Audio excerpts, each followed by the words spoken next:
Good evening, Blues. It's me and Aussie Chris for your follow Everton preview of the match that we have coming up against Aston Villa. Perhaps you're watching this on game day, but it's Thursday night for us, at least where I am. What about you, Chris? Where in the world are you? I'm about an hour behind you guys. I'm in a Florence hotel, so if there's some echoes or technical difficulties, you might hear me mute or go on to solely audio. But yeah, I'm pretty close to you guys. I'm only an hour time zone different, which feels kind of unique. It does. It certainly is very unique. Nice part of the world, Tuscany. Some very Mhm. good food there and scenery. Hopefully, you're getting less rain than we are here in the Oh, we got UK. lots of yeah. Yeah, really good. Lots of garlic, olives, and all that jazz. But on to kind of Everton, and obviously we're languishing at 20th in the league. We're bottom of the league. We've had 3 defeats. The last one was it felt like a real sucker punch, and I think there's so much to go through. But over the next half an hour, we're going to be previewing Everton's attempt to try and pick up their first points of the season at Villa Park, and I think there's plenty of things going on off the field. But let's start really with the team news, and obviously there has been an international break, and it has, to a certain extent, affected Everton once again, more in the format of Seamus Coleman. But hopefully, Everton are not relying on the veteran skipper to spearhead their recovery in the league. But obviously, you don't want anyone injured when it goes to international games. And there are new loan signings in Broja and Mangala. We'll get onto that in a minute. Orel has basically started to train with the side, but Broja's got an injury.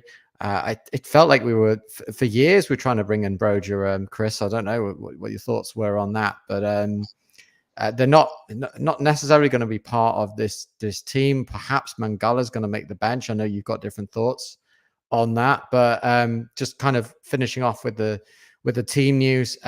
Basically, Jarrad Branthwaite isn't really going to make the cut, and Patterson the same. So Everton really losing a lot of key players at the back. Chris, is that going to affect us? And how do you see us working around that?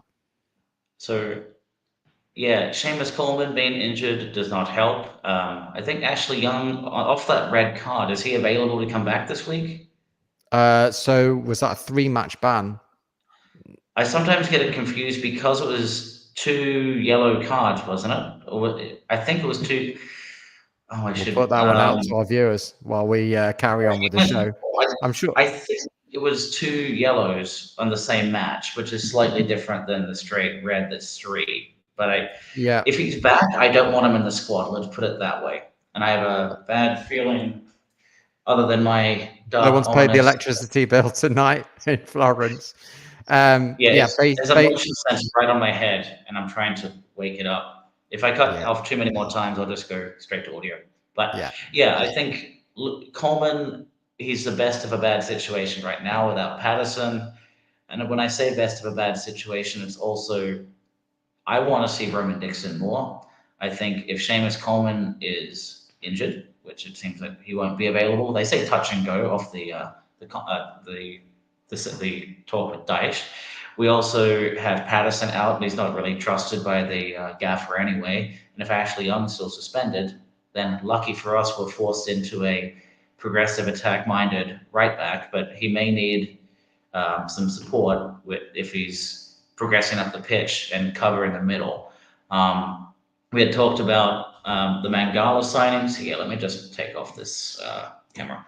So the Mangala signing in particular is interesting. Not that, and it sounds from what Daesh was saying, he's not going to be ready. He went straight on the international break back with family. So if he's just being brought in, I think that's a scare for us that he's not going to be ready either. So we're going to be very threadbare in the middle again. yeah. We're Basically, talking. all areas really. Um, it's frustrating. We sit Should I say here. that again?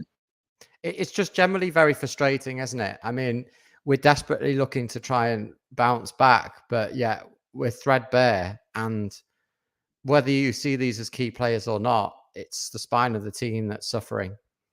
And we need to find a break from somewhere. This is a difficult game. I know that you've put together a proposed lineup. Do you want to bring that one up, and we'll have a chat about that? Yeah, give me a second here. Apologies there. A few people were popping by at my little desk spot. So what I've put up here, let's see if we can get that banner up. So I think the Mangala one is the only one that I'm kind of second guessing here, but we played really well against Aston Villa in the cup last year. I think it was one of the 2 times we actually played three at the back. It was right around the same time that we played three at the back against Burnley, and we're able to get 2 successive kind of cup matches in a short period, and they did well against Villa for it.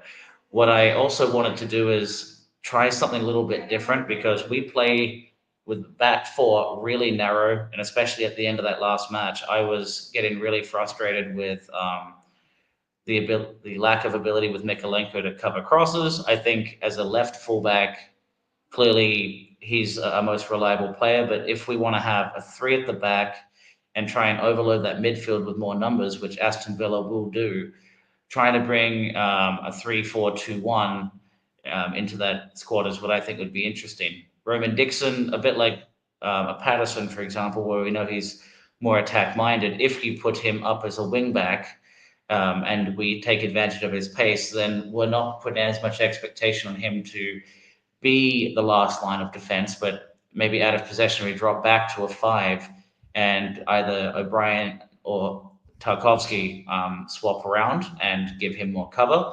The Mangala one, especially if he's not Daesh fit and he hasn't played with the squad, he won't be in there. Eric Boonham has been fantastic, but we wore him out, and that was a big part of why the second goal against Bournemouth was an issue, because he really struggled to track back on that runner, and the first ever goal from their number 4, the centre half, was because he wasn't able to track back. Granted, on a match like this, I think not having 3 matches in a week for Eric Boonham, who's probably not used to playing that many minutes, he's quite likely well rested. So Eric Boonham and Idrissa Gana Gueye are going to have to compete with a very physical middle of the park, with a rematch and a reunion with Amadou Onana this week. And that was interesting. They brought up in the match preview or conference with Daesh, are they the same player? And the answer is obviously they're quite different. I think Onana has been excellent so far, taking on he's actually scoring goals, he's breaking through lines. It's absolutely crazy, isn't it? It's almost stereotypical in a way, where many players leave Everton and they flop, but so many players flop at Everton and then do well else, or done well elsewhere beforehand. It's almost like we're professionals at turning them into into bad players. I think Onana, he struggled, and Everton's statistics were better without him. But I just hope he doesn't come back to sort of haunt us on the weekend. He is on really good form for them, but he's playing in a better side. Let's not forget that. We shouldn't really be comparing ourselves with Villa. They were pushing top 3 for a long, long time last year. Mm-hmm. Yeah. And Emre's done superb. I mean, we'll come on to Villa in a minute, but I think on the basis of the team news, you've got Mangala, you've got Dixon in there. We don't think Branthwaite's going to make this, so who's going to come in there for you? Unfortunately, if we do play at the back, it has to be Michael Keane. In some respects, as we know, he can score goals, but he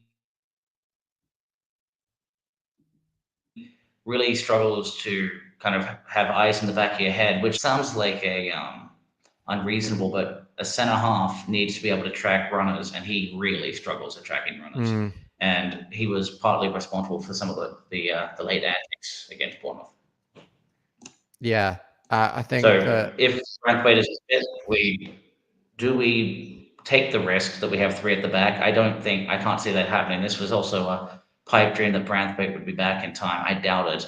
If Coleman's fit, maybe he plays as a third centre half with O'Brien and Tarky, because he can at least kind of play as the right fullback from time to time, and maybe he doesn't have to run as much, and he can then provide the right back training and cover for Dixon.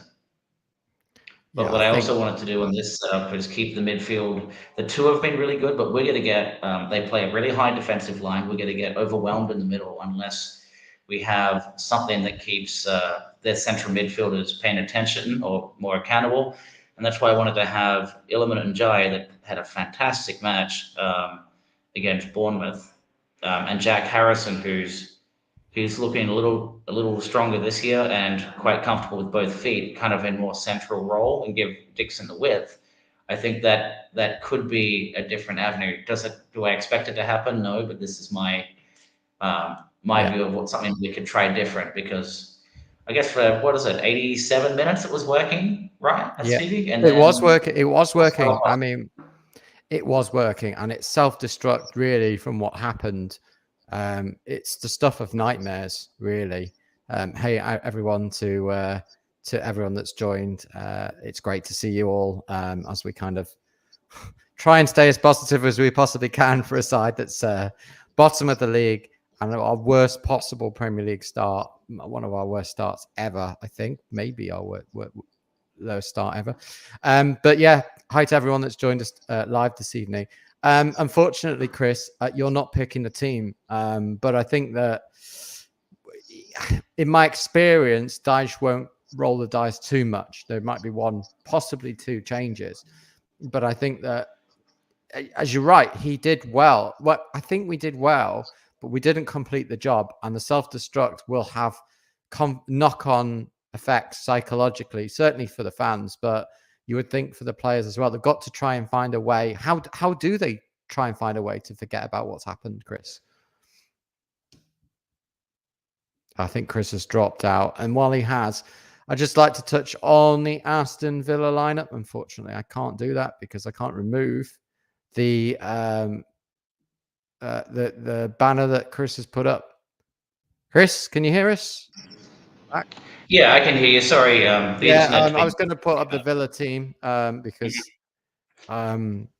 we'll need some time to kind of look at the team news today and revise what you said there. But yeah, no, this is not likely to be necessarily the team that Villa play, but I've picked out their team against Leicester and I watched the game in full.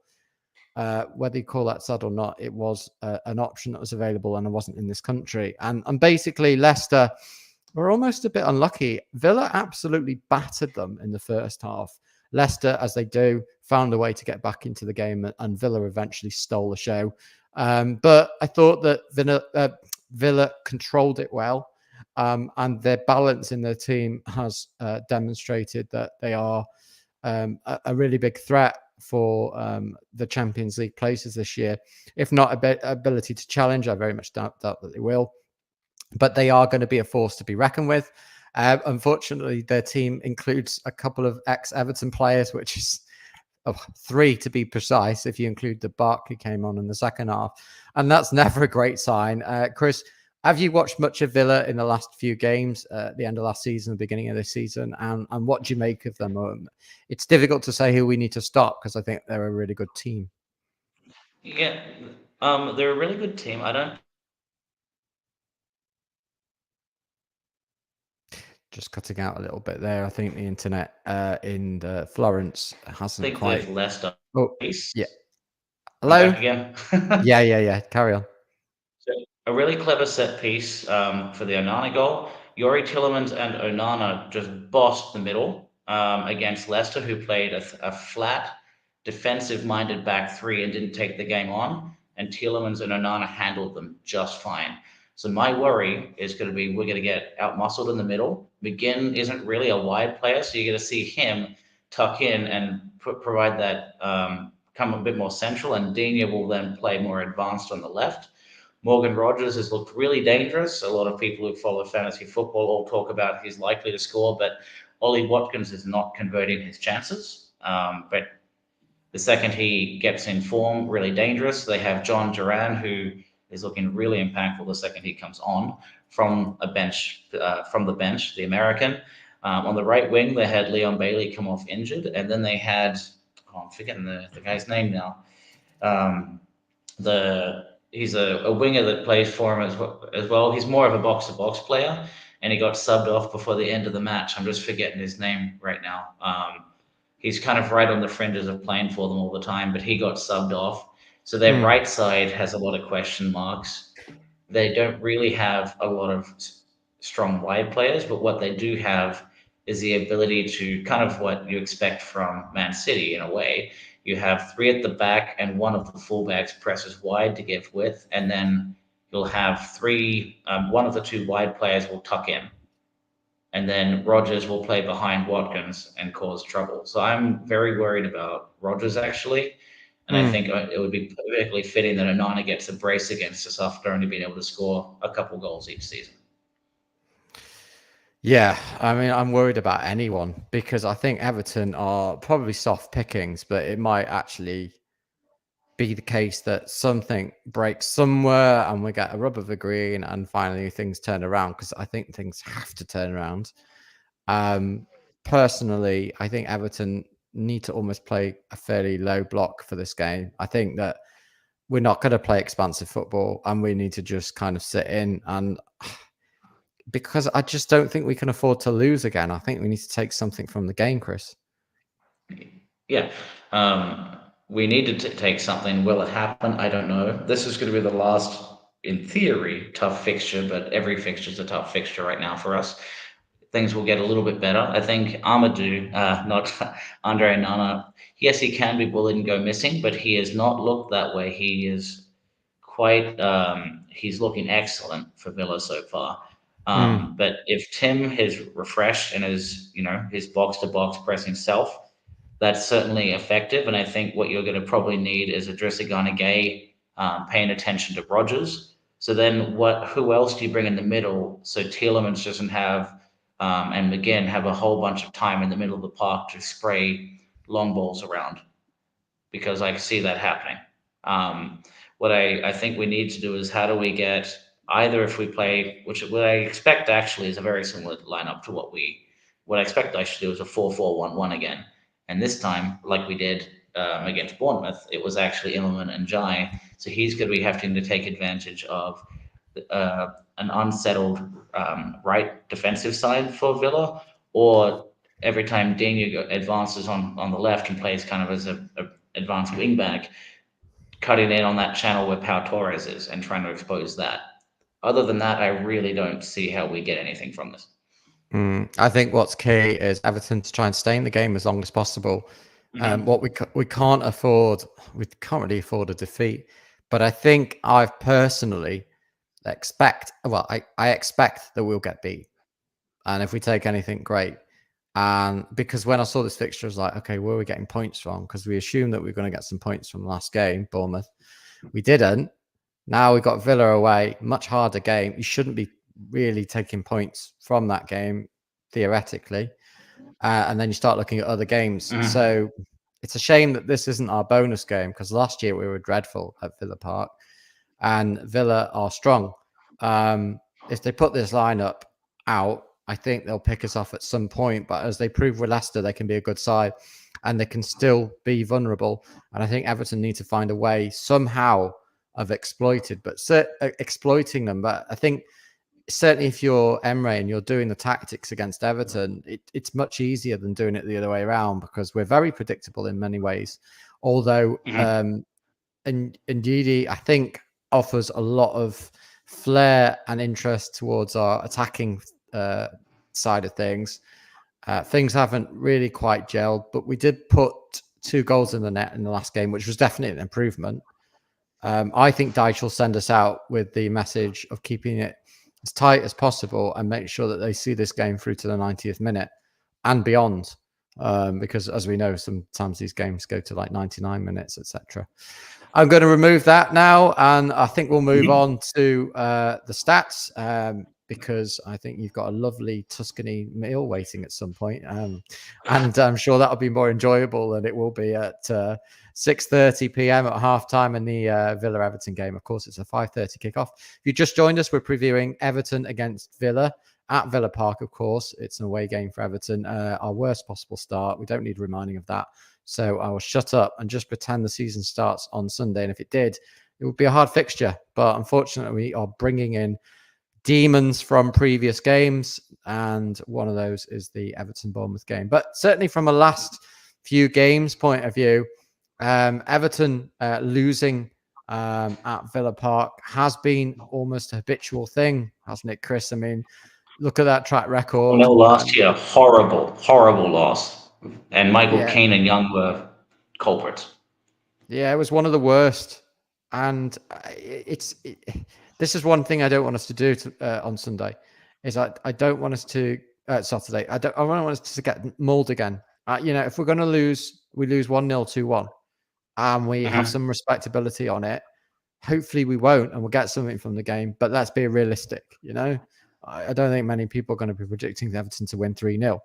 So can we avoid the 4-0 defeat that we saw on the 20th of August last year?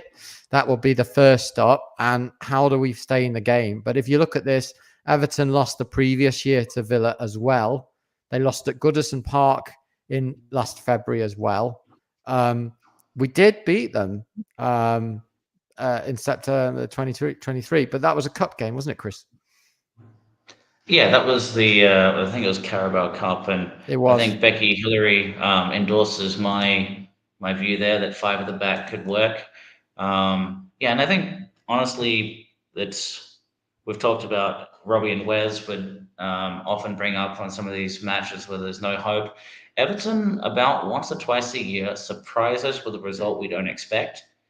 Maybe it's a little too early in the year to believe and hope for that, but there is always a chance for a surprise. Villa have been a good outfit, but they have not been firing on all cylinders yet. I think there's every chance that we get a goal against them. I just don't feel that Everton right now are defensively held well enough together to not give up 2 or 3 and we lose 3-1. That's kind of my feeling. My best case is we get a penalty, Calvert-Lewin converts it, and we sit back and we try and keep in the game as long as possible. Yeah. Football's a funny game. I mean, yeah, you can never write off any team or any situation. That Villa game, I listened to that on a plane going to Japan last September. Absolute madness that I could even get signal for that. But that was a rare Everton victory. And really, it's just not been good against Villa. But this 4-0 is what frightens me. It didn't seem that long ago. And if you just look at this from a general perspective, this is the head, this is kind of not the head to head, but this is like what Everton are in terms of their overall stats. And I know you're big on stats, and obviously XG overall. It's interested. We're kind of level with them, but it's just that we're not performing, and overall, it's just not good enough. But you can see the big disparity between Villa and Everton in terms of these stats. Is there anything that kind of comes to mind in terms of that? Obviously, we don't want to look away from the league position there as much as possible. So I think XGA is, we don't convert our chances, and we're giving up more chances, and we don't convert our chances. Because XG, I think even for this year, that we're doing better on general creative chances for Aston compared to Aston Villa. That says something, but it also says something that we still, you kind of go on a couple of dates but can't close the deal. We have opportunities. We're slow to take on. We have these great chances. We scored 2, looked really dangerous on the weekend, which 2 goals should be enough to get us across the line. But we started looking interesting. So I think also that XG, if it's for this season, is probably inflated because we had a good XG last week. But the XG against is what really scares me. You're right. It's very hard to actually take into the account these stats because it's early in the season, but it does feel very much like the same old. I mean, obviously, we've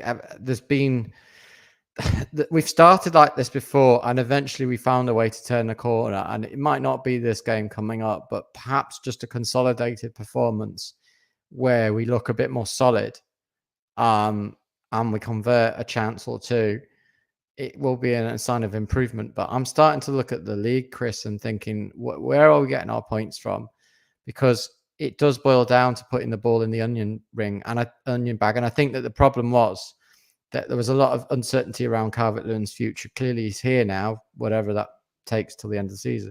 He's in the team and he's firing, but he's not converting, and we just need to find a way. What would you do to kind of change the way that Everton attack? Is there anything they can do with the personnel that we have? I would double down on everything that made Everton excellent for the final 80 minutes, or the first 80 minutes of the First match 80. against Bournemouth. Yeah. If we can play like that, we win matches. If we play like the final 10 minutes, we get relegated, no questions asked. Yeah, I think more of that, and we have to just kind of stay solid. We cannot afford to self-destruct like we were. I'm going to ask you for a very awkward one. Score prediction. Come on, give it to me as you see it. I think we lose 3-1. Yeah. And obviously it's very hard for us to come on and actually kind of make predictions. I think that you're most likely creating a realistic prediction of how the match is going to go. But hopefully, it's just ridiculous. We've conceded 3 goals or more in 3 games, and then the prediction is another 3. And you're probably right. Matthew says 3-0 Villa. Does anyone watching here sees Everton winning this game? Anyone mad? Come on, give us some hope. I think Everton will get beat, but I don't think we'll get hammered, because I think we'll be tighter, but I think we'll lose 2-0. Tazul seems the most likely to predict a win based on the forum there. Yeah, and obviously bookies make Villa clear favourites. Everton, it's sad, but apparently one bookie's already looking to pay out. But on a more optimistic note, it looks like there is some kind of fruitful news around Everton's possible takeover, or would you say the opposite, Chris? I mean, we were talking a little. Dare I say it's a mixed bag. So there was an exclusive interview with Sky Sports. It seemed to be provided in lots of snippets. I wasn't sure I got the official video, but I got the YouTube Sky Sports one, where TEXTOR, he seems very confident that it's a matter of time. He's very confident that they're making progress.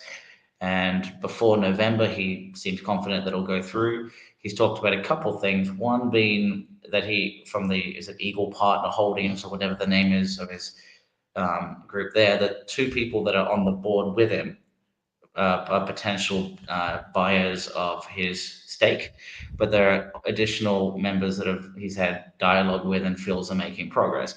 But there's a lot of, it's smoke, but it's positive blue smoke. He thinks that Everton would be something he can't turn down. But as an American, I find that quite interesting to say that if you're given the option to be the president of the United States, you'd take it. I wouldn't. It's too much. It's way too much to take on. But I think that says something about his confidence, at his ability to maybe a little bit too confident, but happy that we're hearing that level of pride in a club. He also talked about what I thought was really interesting. He said he liked Goodison Park and didn't like the new stadium because it seems a bit too nice. He wants a gritty, old-fashioned, hardworking, like people-in-your-face type environment that Goodison can provide. But he also was aware that if that's what the fans want, that's what they want. And I was like, okay, unless you can crowdfund a stadium in that location and keep the same energy, I'm not sure what he's smoking, because we're hemorrhaging money because of that stadium, even if we all love it, So I thought that was quite interesting to hear. I also thought it was sort of interesting that he basically didn't talk very highly of Jake O'Brien. He kind of called him a big lumbering oaf and not the kind of player that he would want to bring in if he's trying to shape up a new progressive and better squad in the future. He talked about if you're in charge of a club and you're wanting to make improvements, he wants to have ownership before the January transfer window, so getting yourself settled, understanding the books, and making movement there, and probably bringing in Olympic Lyon players, Botafogo players. I know he name dropped a few there, which I thought was interesting. He also mentioned that he thought Dyche was doing well. Thought Burnley at his time at Burnley he was really good. Does a lot with little, but he said that his expectation, irrespective of how well Dyche has done, is if I give you better players, I would expect you to go up the table. Guess what? I think I would expect that too, and I hardly. He's right on the fringe of entirely unacceptable with his response questions anyway. And when he was asked, like, is he accountable for the errors from the past week and how do you handle substitutions? He kind of joked about Pep Guardiola doesn't make many subs, which, he wasn't saying he was like Pep. He was just making the statement that sometimes making subs isn't necessary. And then all of a sudden he referenced two substitutions.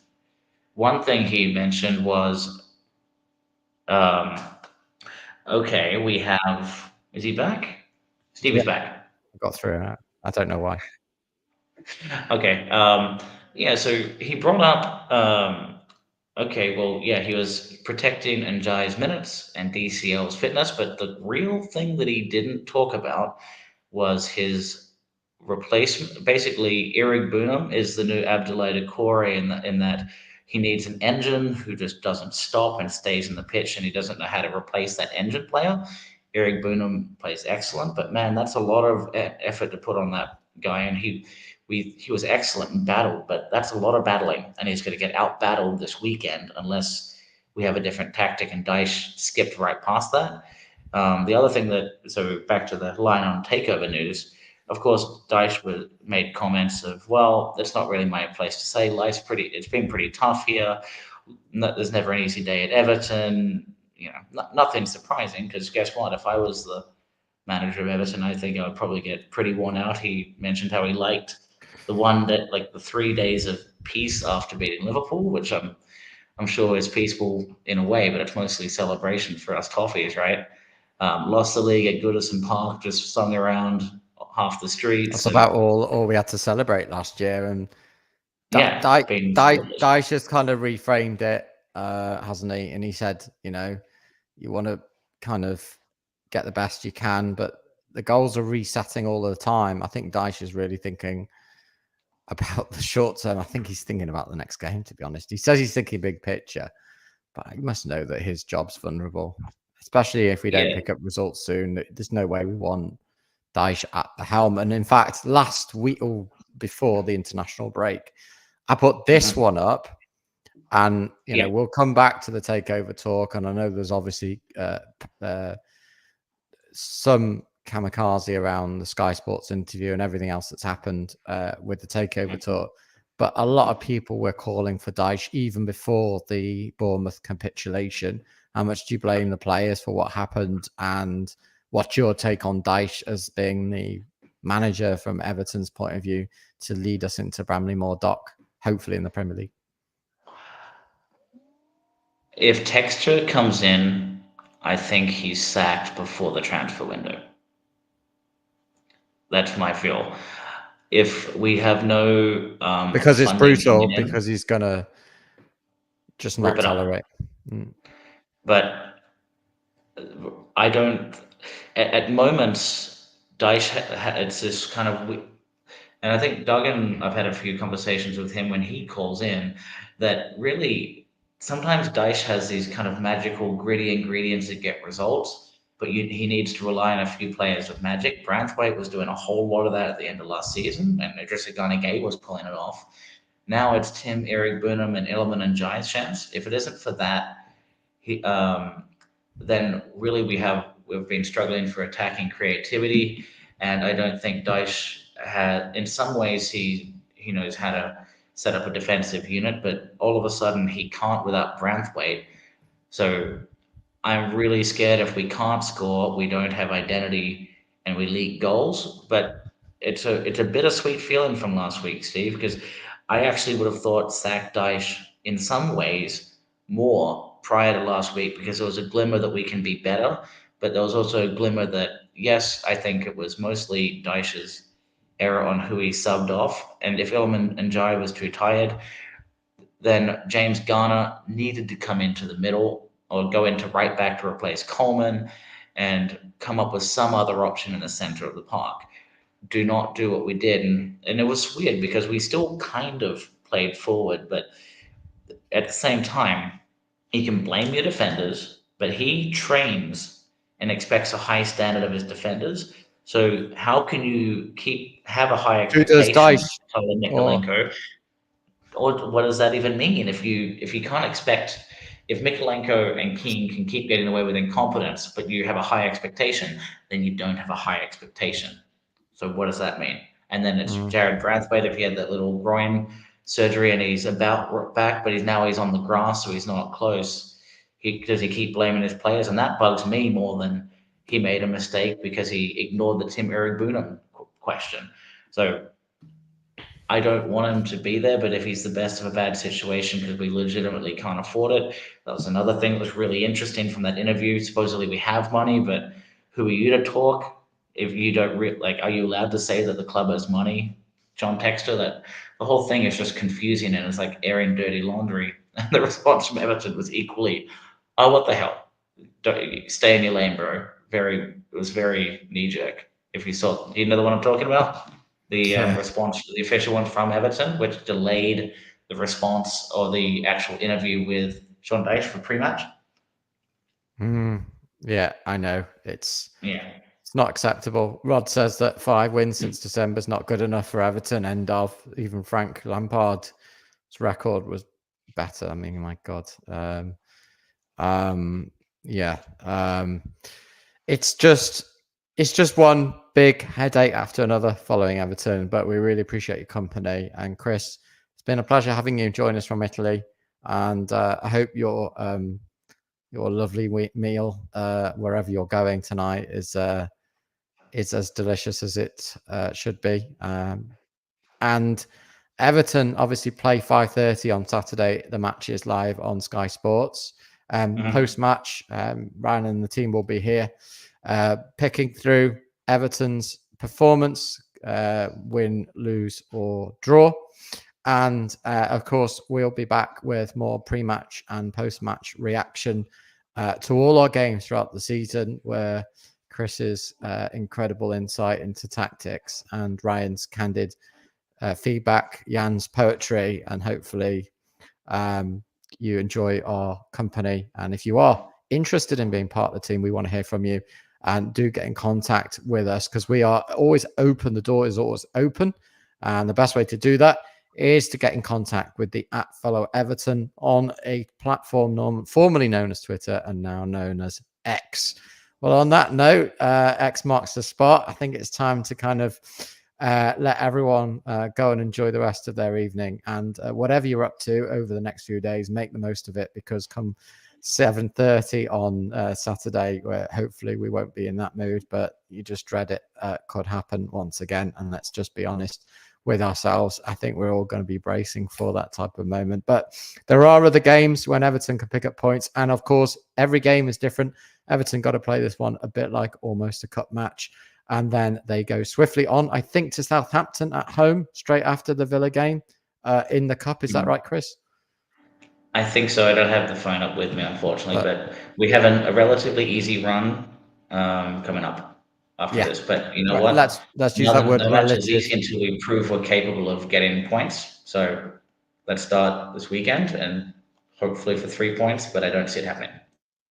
Yeah, it actually isn't that game, but let's just one game at a time, really, for Everton, and the Villa game being the next one. So from me, from Chris, thanks for joining us for the Villa preview. We've done the best we can to hold it together without slating through that dreadful end that we had in the last few minutes of the game, where Everton basically shot themselves in the foot, and we've ended up not picking up a single thing. It's almost unforgivable. But we will still love you, Blues. It's like one of those bad marriages, and we just have to keep going back for more. So from me, from Chris, from the team at Follow Everton, thank you and good night. Up the Toffees.